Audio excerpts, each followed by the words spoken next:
In this video, we will cover another interesting feature of a C language programming, that is nothing but the flowchart. Flowchart is nothing but a pictorial representation of a algorithm. What does the definition says us that it is nothing but the pictorial representation of the algorithm. And what is the algorithm? It is nothing but the plain English statements explaining the logic behind the program, or rather than it is a step-by-step solution to any problem. So flowchart is nothing but the advanced version of a algorithm. Now in like video series, we will see or cover the different flowcharting symbols, means on which condition we have to apply which symbol. So first of all, we start with the first symbol, that is a start and stop symbol.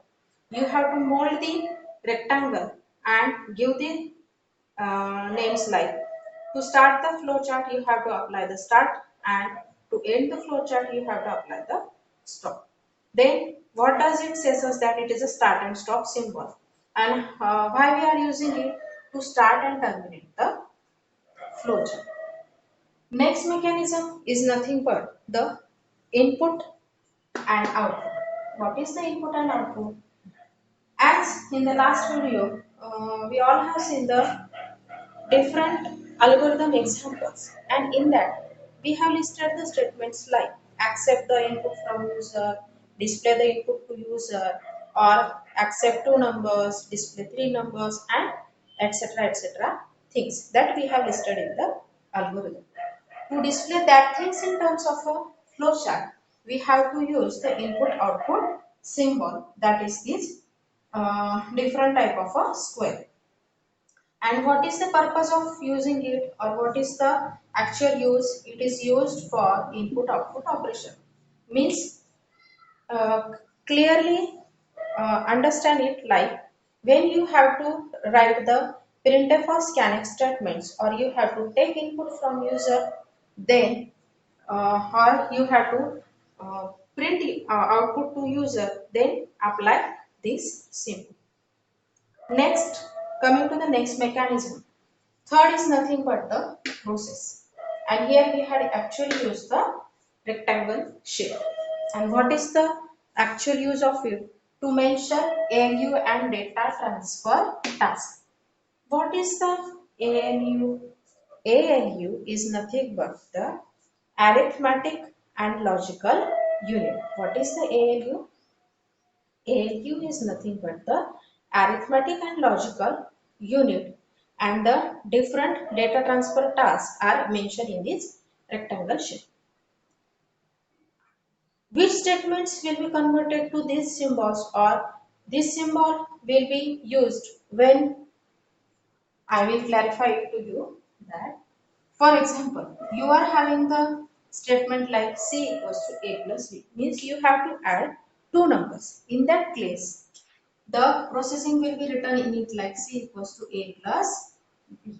Means actual program logic or the logical statements will be written in this rectangle. Coming to the next symbol is nothing but the decision making symbol.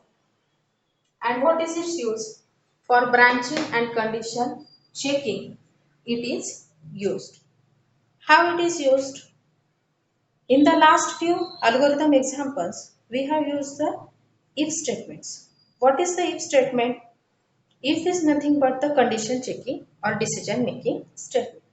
In that, we have accepted two values and compared that two value and taken as an output only one value.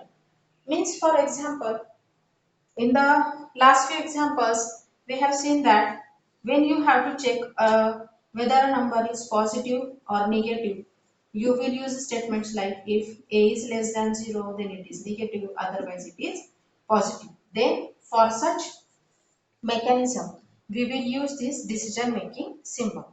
How it will be used? If a is less than 0, if it is true, then it will print like we will use such a symbol like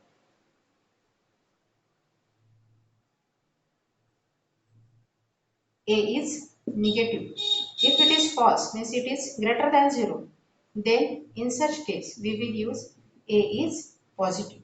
So for such decision making mechanism, this decision making symbol is used. Now coming to the next mechanisms of the flowcharting symbols, there is a looping statement. As if is only a decision making statement or decision making symbol. It is used to compare only between two values. But in programming terms, there may be situation arises like you have to repeat the same procedure number of times. Means you have to start from 1, increment each time by 1, then till it become 10, you have to repeat the same procedure. Then in such mechanisms, you have to use the loops. And which are the different loops? That are nothing but the for loop, while loop, do while loop. Okay, these are the looping statements or the loop examples. Then, when we have to represent these loops in flowcharting symbols, we have to write like initialization is nothing but I will give one example of a for loop. That is for I equals to 0, I less than n and I plus plus. Okay. What does this statement says us that I equals to 0 is nothing but the initialization. I plus plus is nothing but the increment and I less than n is nothing but the condition check. We have to only these parts into these sections. Initialization is I equals to 0. Increment is nothing but I plus plus and condition is nothing but I less than n. So when we have to use in flowcharting terms, the looping mechanism will be displayed like this mechanism. So this was some basic symbols that we have to frequently use while solving any problem. But there are some extra symbols. I will also list out them that are first is nothing but the next connector. What is the connector? Suppose it is like or it may like this. And what we call it as a connector. And what is the actual use? Flow lines connecting different places. Okay. In which situation this connector is used? I will explain. For example, this is your one page of a book and this is the next page of a book. And while writing the flow chart, you have reached to this point and your page is over. Then in such case, you have to start on the next page. But half flow chart is on your previous page and half flow chart you have to write on the next page. In such situation, you have to use a connector like this and while starting from next, you have to write the connector like this and again start from again. Now, this A indicates that this is a half part and this A indicates that this is the next part of the previous half part. So, connector is used for such different places connection. Next is nothing but the multiple selection. Okay, how we will use the multiple selection? For example, it is a test condition and according to that you have to write different values. Means for example, you have to test then value 1, 2, 3, 4 and so on. When this type of a symbol is used, this type of a symbol is used when you will use the multiple selection means switch case. For example, you have right line switch A, okay, and you have to check it as case 1, 2, so on, and you have to write the statement. When you have to test, means for example, this is A, then value 1 will be print. If it is B, then value 2 or 3 will be print, and so on. For such conditions, your this type of a symbol is used. So these are some basic flowcharting symbols that we will use to write our flowchart in general pictorial representation.